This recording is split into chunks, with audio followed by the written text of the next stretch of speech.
Thank you, Kalita. I'm honored to introduce our inaugural speaker of TLF, Hello. Mr. Nadir B. Godrej. He is the chairperson of Godrej Industries Group and chairperson and managing director of Godrej Industries. He is also the co-chair of Godrej Good and Green Governing Council. He holds a Master of Science degree in Chemical Engineering from Stanford University and MBA from Harvard Business School. He has been a director of several Godrej companies since 1977 and has developed the animal feed, agricultural inputs, and chemical business of Godrej Industries and other associate companies and has been very active in research. Mr. Godrej is deeply committed to the good and green strategies and achievement of set targets for Godrej Industries Group. He encourages and supports a shared vision for all programs of Godrej Good and Green. Mr. Godrej is the president of the Alliance Française de Bombay and also a member of CII National Council and past chairman of CII National Committee on Chemicals. Mr. Godrej has been honored with numerous prestigious awards both in India and internationally for his exceptional contribution to business, sustainability, and society. In 2025, he was honored with Vivekananda International Relations Peace Award, and in 2023, he received Huron Award for Most Respected Indian Industrialist of the Year and the Game Changer Facilitation at the India Gulf Business Summit for redefining sustainability in business. He was also conferred with honorary doctorate from the Institute of Chemical Technology and XIM University Bhubaneswar, recognizing his impact on the industry and society. His accolades include Chevalier de l'Argent d'Honneur, Lifetime Achievement Awards from CLFMA of India, Indian Chemical Council, AIBIEA and Society Achievers, Pride of the India Honor, and his contributions to entrepreneurship, sustainability, and philanthropy. Other notable recognition includes Green Business Titan Award by JSW, the Times of India, the King Hussein Global Business and Intercultural Peace Award, and the Quimpro Platinum Standard in Business Medal. Mr. Godrej's illustrious career continues to inspire through his unwavering commitment to sustainability, business excellence, and societal progress.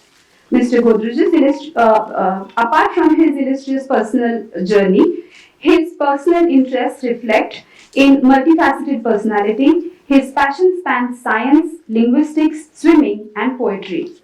He is the author of Life and Other Poems and Nadir Godrej the Poet, remarkable collections of English and French poems. Mr. Godrej is known to make speeches in verse. Today, we are poised to witness the magic of his poetries as he chats with the convener of this Thane Literature Festival, Mr. Atul Bhide. Let's give a round of applause to Mr. Godrej. Welcome, sir. Now let me introduce the convener of TLF, Mr. Atul Bhide. A first-generation entrepreneur turned development sector professional, Atul considers meeting Dr. Verghese Kurian in 2011 as the turning point of his life. Atul went to conceptualize and produce The Man Who Made the Elephant Dance, an audio autobiography of Dr. Kurian to create awareness amongst youth about Dr. Kurian's extraordinary contribution in nation building. Atul is co-founder of Wordsworth Reading Club, where friends meet and read on Sunday evening over tea and cookies once a month since last 16 years. A convener of Thane Literature Festival, whose day starts with hot cup of tea and the newspaper and ends with movie on OTT platform. Kishore Yamunkar's Rag Bhoop and Kumar Gandharv's Nirguni Bhajan are the shortest route to Nirvana for me, says Atul. Over to you, Atul. Thank you. Thank you, Madhavi. Thank you. First of all, this is indeed such a great honor to share a stage with this legend. Mr. Godrej, thank you so much. Thank you so much. My pleasure. I wonder any of you have imagined the great scientist of India, Mr. Bose, or Homi Bhabha, or for that matter, Jayan Narlikar, and our today's guest have few commonalities. I'm sure some of you must have already guessed that it is about science. Yes, all four of them are men of science. But there is something deeper than men of science. All four are passionate about art, culture, and literature. So that is the beauty of all the scientists and Mr. Godrej. So talking about science, Mr. Godrej, chemical engineering, quarterly results, top line, bottom line, boardroom pressures, and poetry. How all this gets packaged in one person? As you mentioned, all these other scientists also had interest in the arts, and I think I get this broad interest in many things from my family. My father was a scientist, and he was also very knowledgeable about history, geography, linguistics. He studied in Germany, so he was a fluent German speaker. But not only did he know German, when I was studying French, he would help me with my French. When I traveled to Italy, he taught me how to pronounce Italian words. He knew all these things, and so from a very early age, I got quite used to that. And my grandmother and my mother were poets. Oh, that's a great family lineage. Wow. But actually, when did you discover the poet inside you? From a very early age, as I said, because of my grandmother and mother, and I wrote a poem about my mother in which I started off by talking about my grandmother, and the best might be to read it. Yes, please. My granny, Mama, was named Shireen, was always calm and never mean. Her name in Persian just meant sweet, quite apt for such a dulcet treat. A British teacher in her school, who sized her well, she was no fool, quite cleverly tweaked the spelling to serene, and there's no telling if character led to the name or vice versa. All the same, serene indeed was stately calm, for weary souls a soothing balm, a freedom fighter for the nation, and poet for the cause of liberation. With great verve she would recite, I still recall that glorious sight. A love of literature was kindled there, a love that mother would also share. She also sometimes took to verse for greeting cards that were terse. Wow, wow. So thank you so much. This is thank you not just for reciting the poetry, but sharing your personal space. Thank you so much. So whether any time the poetry has helped in lightening the atmosphere during your business meetings. Sometimes a topic comes up on which I've already written a poem, and then it helps to recite that. But as you mentioned, I usually make speeches in verse, and that tends to break the ice. People like the speeches. And another advantage of making speeches in verse is that they can't be very long. I had witnessed one of those wonderful poems about vote of thanks. I think it was at the Godrej Cultural Center. Amazing poetry.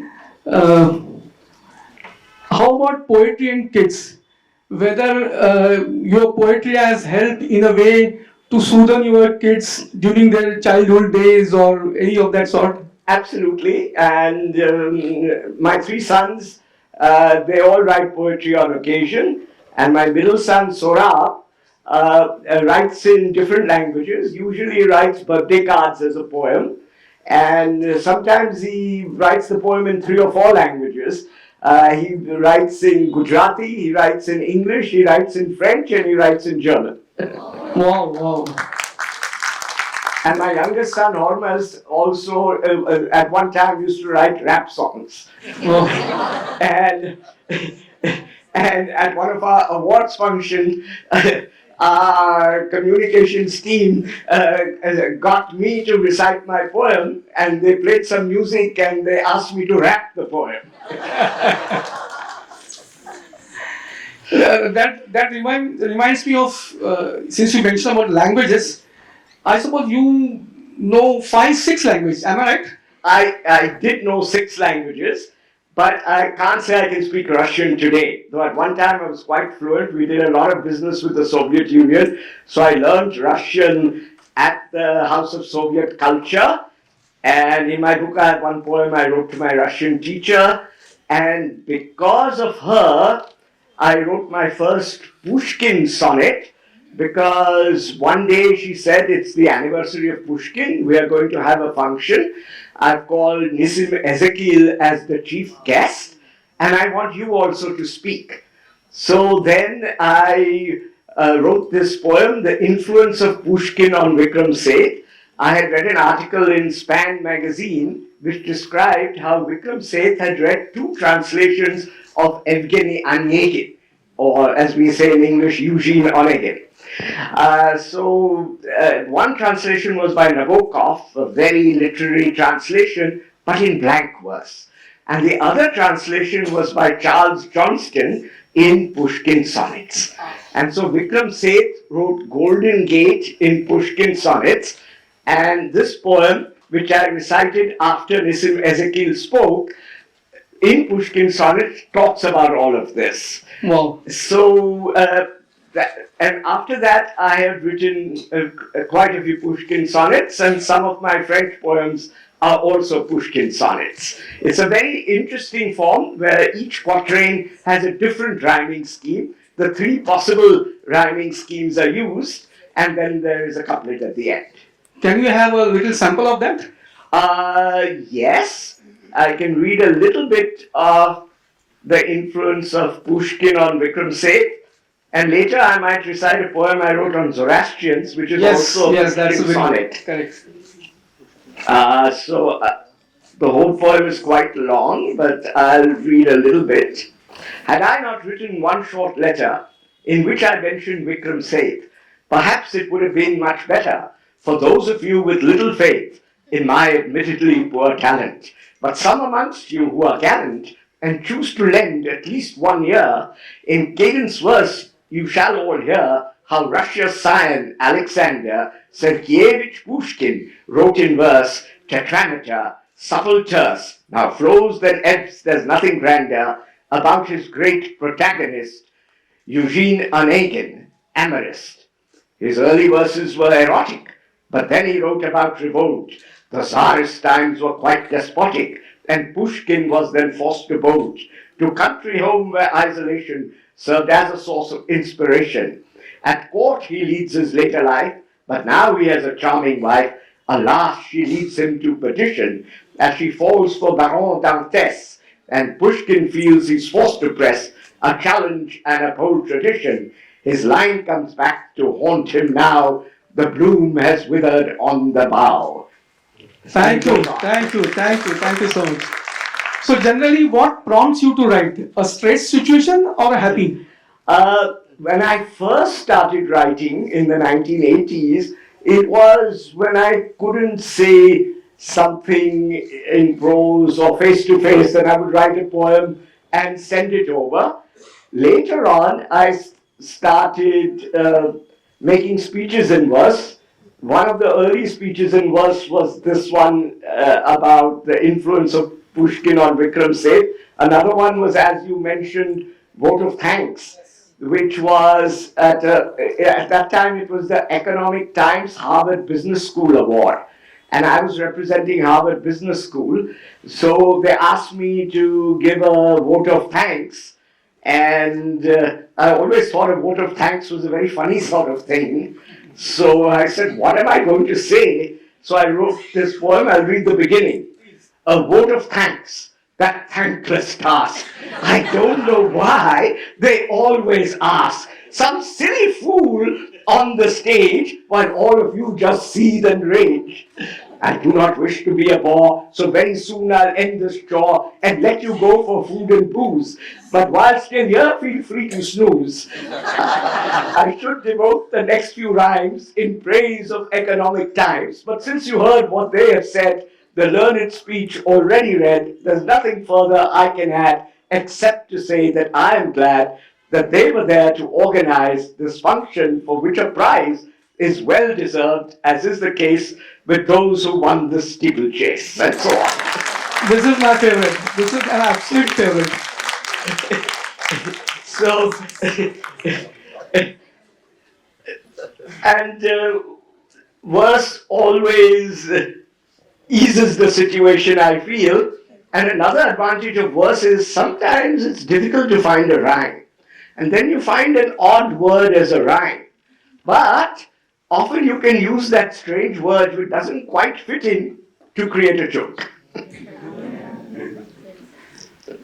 So, talking about writing, do you have a specific place or specific desk you prefer to write, or it can happen at any time, any place? Yes, especially when conceiving it, it can be anywhere. It often happens early in the morning, especially for the good poems. The bad poems are written at the desk. Good one.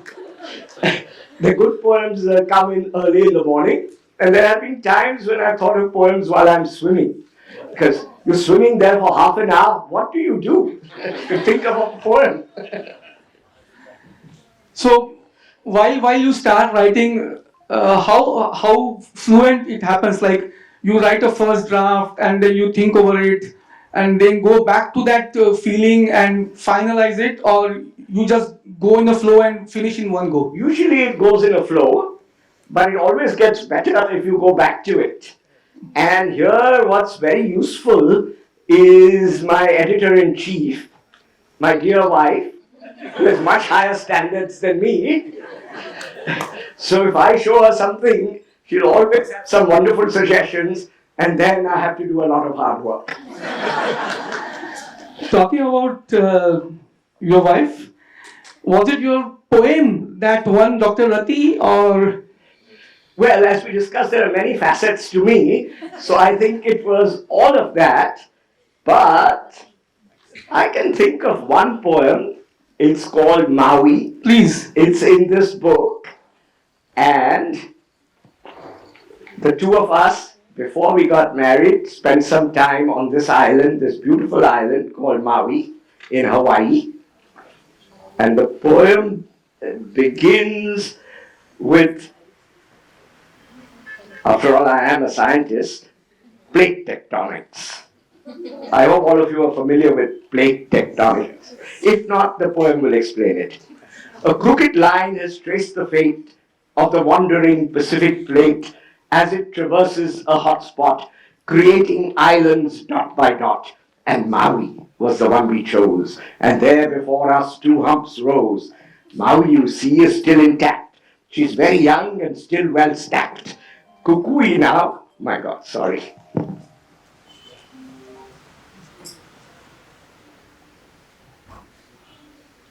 I'll just put do not disturb on.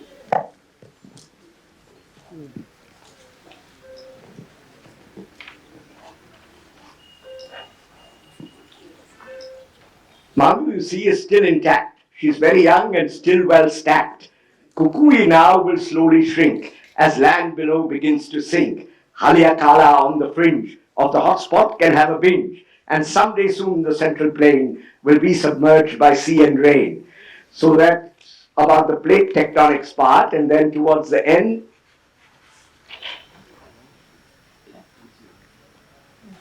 and down below Molokini, the bottom half of a bikini, for those who look with a lecherous eye at half a crater from the sky, encompassing so many treasures, so full of palpitating pleasures, for those who bravely choose to strive, for those who swim and those who dive. Was it the sea or firmament that put us in our element, or should we blame the crazy moon for putting us in such a swoon, and for the many wondrous fashions in which we pandered to our passions? Wonderful. Mr. Godrej, for many of us, like I said, for me, unwinding is all about listening to Indian classical music. So, how about you? I mean, is it the poetry that unwinds you, or what activity? Actually, I also listen to music for relaxation quite a bit. Now, most of my poetry writing is about making a speech. So I'm not sure it helps me to unwind. And also, when I'm greeting someone, I write poems, and I'm usually I don't get very tense mostly, and lots of things help to relax me. But music is definitely one of them. But writing is always fun. Great. Uh, has any time it occurred that you have written a poem on your favorite actor or actress or favorite hero, something? Oh, not quite. But in my big book, there is a poem which I wrote for a friend of mine, a French friend of mine, who helped me learn French because I studied French in school and then I went to study in America, and with two of my cousins, we took a tour all over America. And one of my cousins, she actually was born in Geneva, and my mother had written that when she was 2 years old, she came to visit me, and she spoke to me in French. I had no recollection of that, but my mother used to write a diary of my childhood, and in that diary, I read that she spoke to me in French. So I think that's when I started learning to love the language. And later on, I found that some French words that only babies use and you never learn in school seem to be familiar to me. I must have learned them from my cousin. So she took me to Saint Tropez. There I made friends with all this young group, including this girl who is still my friend, and we've been communicating for years. And one day I saw a movie in which there was a character that looked just like her, a French movie. So I wrote this poem about that incident. That's the only time I've written a poem about a movie. Oh, great, great. So we talk about your love for languages, and you almost know 6 languages. What is your opinion about the new generation and their interest in language? Now, with automatic translation, I think people are getting less interested in language. So, learning a language just for usefulness is no longer necessary.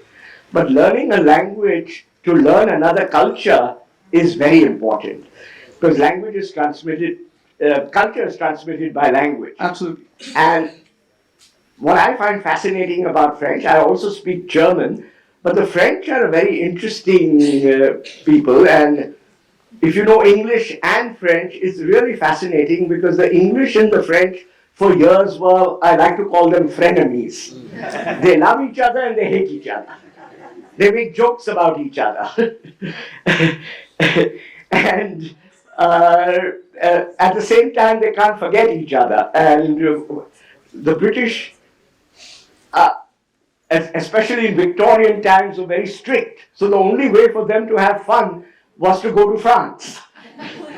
So Edward VII, when he got tired of waiting to become the king, he finally became the king when he was 60, spent most of his time in Paris. So how often you write poems? When was the last time you wrote? Well, yesterday. Wow. And may I ask what was that about? I can't tell, but you'll get a hint.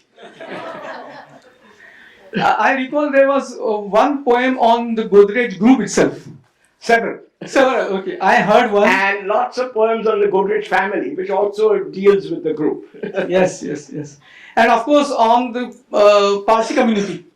Yes. So if you can recite that. That I will recite, the shorter version of that I will recite. The original version was read out in London in when the Queen was celebrating her jubilee. It was, I guess, the 50th jubilee. Okay. And she had, there were events for all the religions in England, and the Zoroastrians invited Prince Edward to come and attend this function. There were some Zoroastrian prayers, and then they asked, and my cousin Firoza Godrej released a book, Zoroastrian Tapestry, at the same function, and I read out this poem. Please. Now, this is a slightly shorter version of the poem, which I wrote as a book forward for a book on Zoroastrians. And this is in a Pushkin song. It's entirely in Pushkin sonnets. About 4,000 years ago, civilization's early dawn saw nomads always on the go use their strength, their sheer brawn, to plunder, pillage, and destroy. The settlers then could not enjoy the well-earned fruits of all their labors. They lived in dread of raiding neighbors. But one man pondered on this hate. Why is there evil in this world? Could God have possibly unfurled this ugly thing? It was his fate to state a doctrine then quite new. The universe was shaped by two opposing spirits struggling on, and one of them created good, a single God, quite early on. Ahura Mazda proudly stood, but evil wasn't his creation, for that would be an aberration.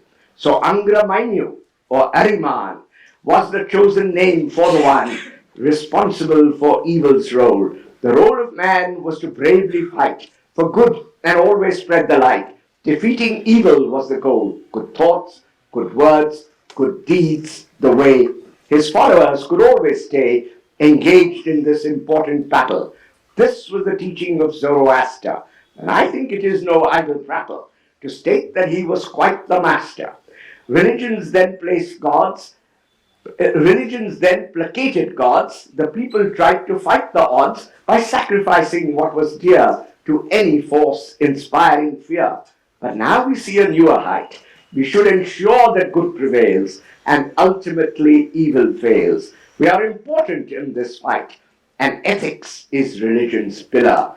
Not that all else is just a filler. For rituals have a role to play. Above all else, they help to guide, they help to show the righteous way. They remind us that we are on the side of fighting for what's right. And on this day, we'll see the sight of priests in prayer offering thanks. The bar of prayer surely ranks extremely high. It's not the meaning, however great alone, that can't explain the power of a chant. In fact, I think that I am leaning to the view that just the sound can influence all things around. Zoroastrianism next hit a peak when Cyrus built a vast empire. The emperors had a tolerant streak. The Jews maintained that the entire Temple of Jerusalem was reconstructed just for them, and they acknowledged gratefully their freedom from captivity.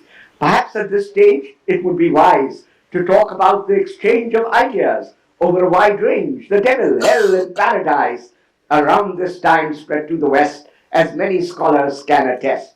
For 1,000 years off and on, Zoroastrians were at the helm. 3 continents they ruled upon. It was a civilizing realm. Then from Arabia came the hordes, and Persia fell beneath their swords. King Yazdagerd was cruelly killed. The true believers were instilled with dread, and yet they kept the flame. But when they could take it no more, they just set sail for another shore. And I don't think that we could blame the Indian prince who saw them land for taking a suspicious stand. His land was full. He had no need for people from a distant land. Refusal wasn't in his creed, and so he thought they'd understand if he could cleverly convey there was no way they could stay. A pitcher full of milk was sent. The Persian priest read the intent, but he could not accept a no. He slipped a lump of sugar in and sent it back. And what a win! The community began to grow, but like the lump, it stayed quite small. In sweetness, though, we have it all. In Gujarat, they settled down. For honesty, they were well known. When the British came, they went to town. They really came into their own. They moved with ease from east to west. As go-betweens, they were the best. They built the ships. They went to sea, excelled in trade and charity. And Bombay is where they thrived. Their charity helped build this town, and this earned them much renown. In many different fields they thrived, amazingly excelled in all, although their numbers were quite small. In time they spread far and wide, accomplished much everywhere. The diaspora gives us more pride, for they have surely done their share. Perhaps because of this diffusion, we may find some confusion. The branches now spread everywhere, but are our roots firmly there? Should we try and proliferate in spite of all that might encumber?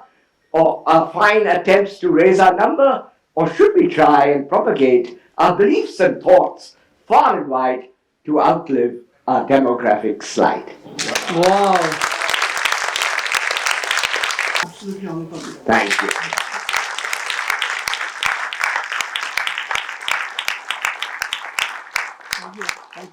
Thank you.